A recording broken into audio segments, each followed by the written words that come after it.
Hi welcome back PSM village cooking. చూస్తున్నారు కదా ఎంత టేస్టీగా సింపుల్గా చేసుకుని దోసకాయ పప్పు చాలా సింపుల్గా చేసుకుని చాలా టేస్టీగా కూడా ఉంటుంది. మీరు కూడా తప్పకుండా ట్రై చేయండి. ఎలా వచ్చింది కామెంట్ బాక్స్లో కామెంట్ చేయండి. తప్పకుండా ట్రై చేయండి. ఇప్పుడు ఈ దోసకాయ పప్పుకి ఏమేమి కావాలో చూద్దాం. మరి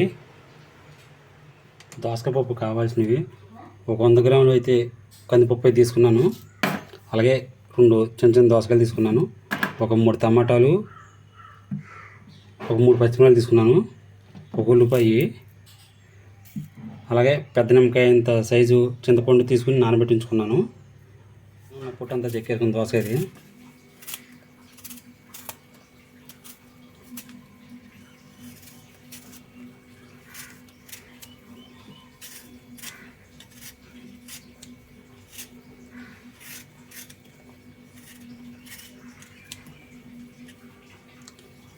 మొత్తం శుభ్రంగా చెక్కేసుకోండి. దోసకాయ కోసే ముందు ఈ చెక్కున్న తర్వాత కోసే ముందు పుల్లగుందా చేదుగుందా చూసి తీసుకోండి. చేదుగుంటే ఆపేసుకోండి. పుల్లగుంటే మాత్రం పప్పులోకి బాగుంటుంది. చూసారు ఈ విధంగా తీసేసుకున్నాం కాబట్టి ఇప్పుడు దోసకాయని కొంచెం ముక్కలుగా కోసుకుందాం. కోసే ముందు ఒకసారి ఎలా ఉందో టేస్ట్ చూద్దాం. చేదుగుందా పుల్లగుందా. కాయ అయితే బాగుందండి. చిన్న చిన్న ముక్కలు కింద కోసుకుందాం. ఇలా చిన్న చిన్న ముక్కలు కింద కోసుకోండి.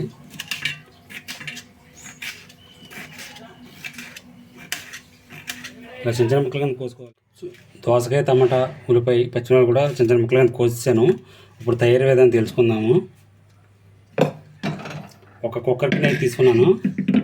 తీసుకుని మనం తీసుకున్న 100 గ్రాముల పప్పుని కూడా కుక్కర్లో వేసుకుని శుభ్రంగా ఒక 2-3 సార్లు కడుక్కుందాము. పప్పు అయితే శుభ్రంగా కడిగేసుకున్నాను. ఇప్పుడు ఇందాక కోసిన దోసకాయ ముక్కలు, టమాటాలు, ఉల్లిపాయ ముక్కలు, పచ్చిమిరపకాయ ముక్కలు కూడా వేసుకుందాం మొత్తం దీంట్లోనే.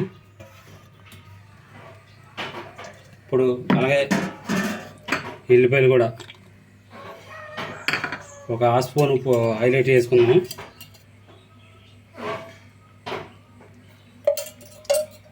ఒక 1/2 స్పూన్ పసుపు కూడా వేసుకుందాం.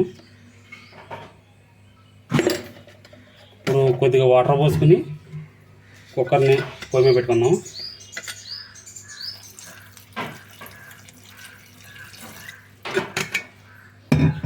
కుక్కర్ని ఇప్పుడు పొయ్యి మీద అయితే పెట్టుకుందాము.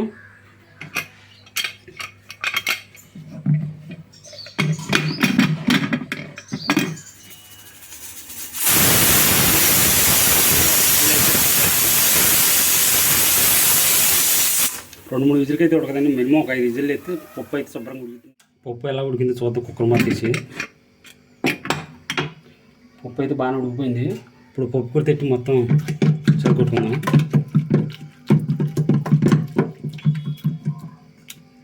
పప్పు అయితే ఇలా మెత్తగా రుబ్బేసుకున్నాను. చాలా మెత్తగా అయితే అయిపోయింది. ఇప్పుడు ఇందాక నానబెట్టుకున్నాం కదా చింతపండు, పులుసు తీసి ఉంచుకున్నాను. పులుసు పోసుకుంటున్నాను. దీంట్లోకి 1 స్పూన్ కారం కూడా వేసుకుందాం. అలాగే టేస్ట్ సరిపడంతా ఉప్పు వేసుకుందాం.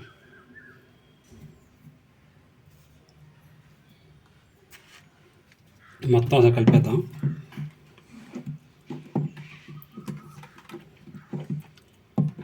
ఇది వాటర్ పోసి కాసేపు ఉడకనిద్దాము. పప్పుని తర్వాత తాలింపు పెట్టుకుందాం ఉడికాక.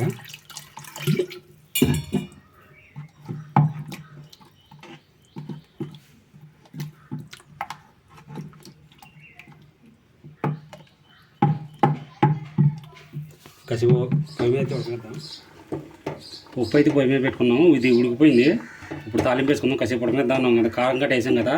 కారం పచ్చి వాసన గట్ట బావాలని కాసేపు ఉడకనియాలి. ఉప్పు అయితే ఇప్పుడు ఉడికిపోయింది. ఇప్పుడు తాలింపు పెట్టుకుందాం. తాలింపుకి అయితే ఒక గిన్నె పెట్టుకున్నాము. దాంట్లో 2 టేబుల్ స్పూన్ ఆయిల్ పోసుకుందాం.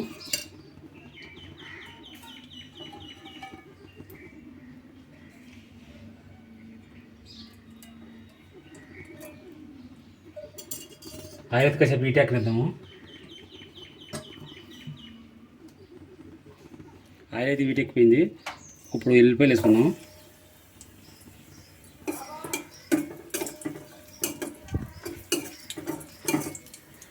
ఎల్లిపాయ కాసేపు వేగనిద్దాం.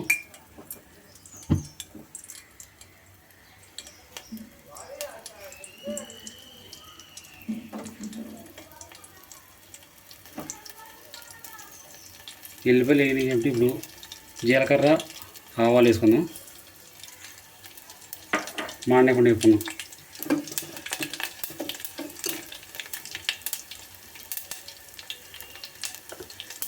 అలాగే కొద్దిగా కరివేపాకు కూడా వేసుకున్నాం.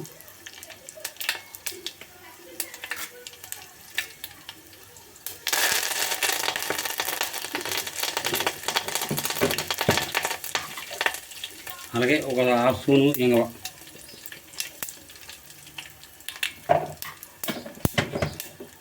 మొత్తం కలుపుకొని మాడకుండా వేపు.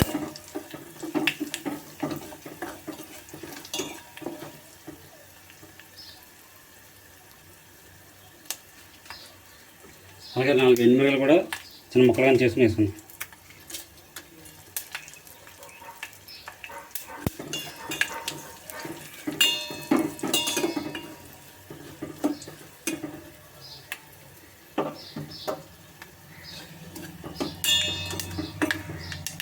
తాలింపులో ఎగిపోయింది పూర్తిగా.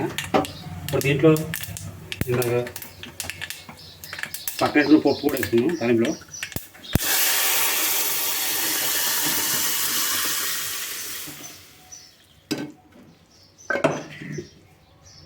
చూసారుగా ఎంత సింపుల్గా టేస్టీగా చేసుకుని దోసకాయ పప్పు అయితే రెడీ అయ్యింది. ఈ వీడియో మీకు నచ్చితే లైక్ చేయండి, షేర్ చేయండి. అలాగే మన పేజ్ విలేజ్ కుకింగ్ సబ్స్క్రైబ్ చేయండి. చాలా బాగుంటుంది, చాలా సింపుల్గా ఉంటుంది, చాలా టేస్టీగా ఉంటుంది. సింపుల్గా తయారు చేసుకోవచ్చు. మీరు కూడా తప్పకుండా ట్రై చేయండి. ఎలా వచ్చింది కామెంట్ బాక్స్లో అయితే కామెంట్ చేయండి. ఈ వీడియో మీకు నచ్చితే లైక్ చేయండి, షేర్ చేయండి. అలాగే మన పేజ్ విలేజ్ కుకింగ్ సబ్స్క్రైబ్ చేయండి. Thank for watching. బాయ్.